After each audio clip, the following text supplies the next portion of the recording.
Saudara, ratusan sopir yang tergabung dalam Persatuan Dam Truk Aceh Jaya melaksanakan Maulid Nabi besar Muhammad SAW. Maulid Nabi Muhammad SAW yang digelar oleh seluruh sopir berbarengan dengan ulang tahun Persatuan Dam Truk Aceh Jaya yang kedua. Pelaksanaan Maulid Nabi Muhammad SAW 1445 Hijriah yang dilaksanakan oleh ratusan sopir dam truk di Kabupaten Aceh Jaya pertama kali dilaksanakan setelah Persatuan Dam Truk terbentuk. Peringatan Maulid ini sebagai bentuk rasa syukur kepada Allah Subhanahu wa Ta'ala atas rezeki yang didapatkan saat ini. Selain itu juga bertujuan untuk mengikat persatuan dan juga persaudaraan antar sesama sopir truk.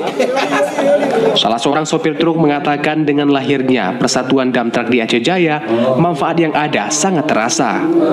Karena sebelumnya, jika ada permasalahan yang dihadapi oleh para sopir dalam bekerja, masih diselesaikan secara masing-masing, namun setelah adanya persatuan, berbagai persoalan dapat diselesaikan secara bersama. Alhamdulillah, dengan terbentuknya Kesatuan Dam Truk Aceh Jaya, kami daripada supir dam truk ya mengucapkan yang pertama terima kasih atas pimpinan kami mewakili supir-supir.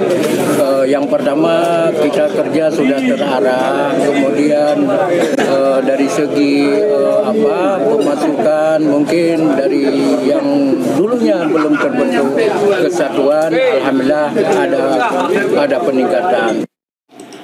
Sementara itu, Ketua Persatuan Dam Truk Aceh Jaya, Manpe, menyampaikan penyelenggaraan Maulid Nabi Muhammad oleh sopir truk ini berjalan sukses atas kerjasama semua pihak, baik dari sopir sendiri maupun dari pihak lainnya.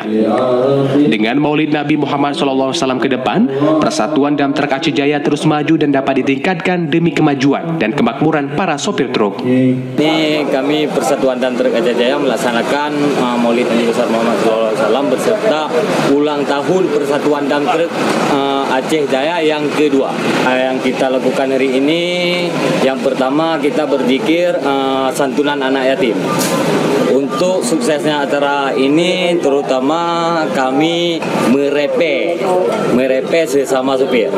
Habis itu ada juga kontraktor ataupun PT-PT yang ada di Aceh Jaya. Contohnya PT Petari Jaya Utama, PT ALS Aceh Lintas Sumatera, dan PSD. Di kegiatan Maulid Nabi Muhammad SAW ke depan, pihak sopir berharap para rekanan yang selama ini melakukan aktivitas pekerjaan di Aceh Jaya bisa memperhatikan nasib para sopir dam truk sehingga para sopir ke depan bisa sejahtera. Dari Aceh Jaya, Musliadi, TV Aceh melaporkan.